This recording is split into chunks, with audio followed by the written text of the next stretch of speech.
Chapter 10. In this session, we are going to look how irregular verbs form their past tense. Alright, in English we say to go. When we use the simple past in English, we say I went.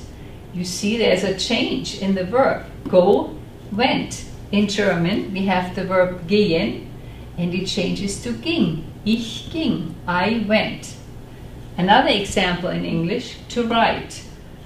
I wrote. You see a change in that verb too, don't you? Ich schrieb, I wrote. The infinitive is schreiben, ei. But when we change it to the past tense, it changes to ie. So, you noticed you have vowel changes in both English and German verbs. There is a big group of English verbs that do the same thing as German verbs, and they are also irregular verbs in English. Alright, now I'm going to give you 4 different examples. Gehen, rufen, kommen, trinken. And we are going to conjugate each one. Now let's look what happens when we change it. So gehen changes to ging. That's the base, that's the stem. Okay, now when we say I went, ich ging, no ending. Du gingst gets an ST.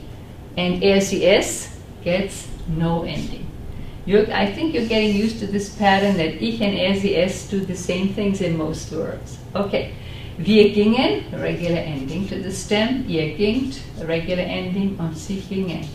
But you see, the stem stays the same way all the way through, only the endings change.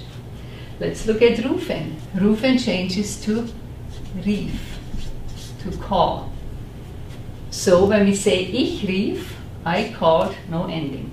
You called, du riefst, ST. He called, rief, no ending. We called, wir riefen. You all called, ihr rieft. And they called, sie riefen. Let's look at kommen. Kommen changes to kam. O to A. So I came, ich kam, no ending. Du kamst, you came. He came, kam. We came, wir kamen.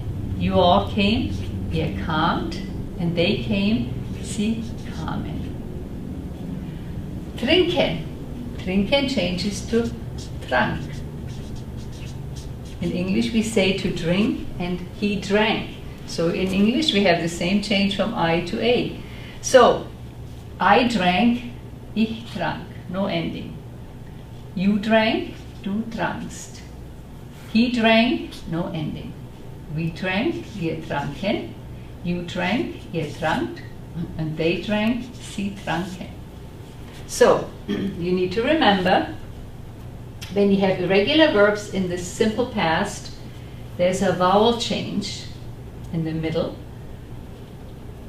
There are no personal endings for ich, sie, es. Right? Vowel change. Gehen zum Beispiel. I to I. Rufen, you to IE. Kommen, O to A. Trinken, I to A. Alright. Now, as you know, you'll have to memorize them. That's the only way you can learn these.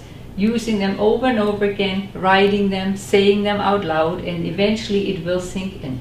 Alright.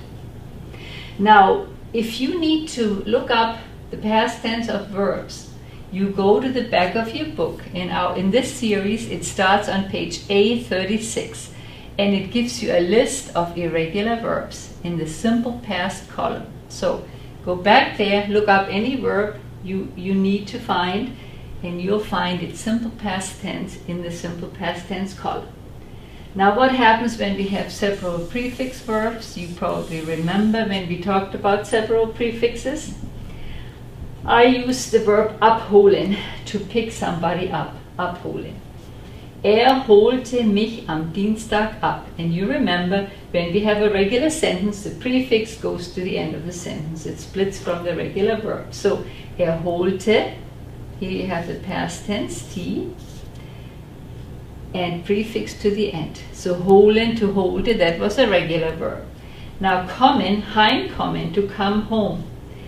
Ich kam am Abend heim. So I came home in the evening. Again, home is the prefix, goes to the end. Kommen is an irregular verb. Kommen changed to kam. Herumsitzen. Die Leute saßen im Zimmer herum. The people sat around in the room. So sitzen changed to saß. Since we have more than one person, saß gets an en ending, and the prefix goes to the end of the sentence. Die Leute saßen im Zimmer herum.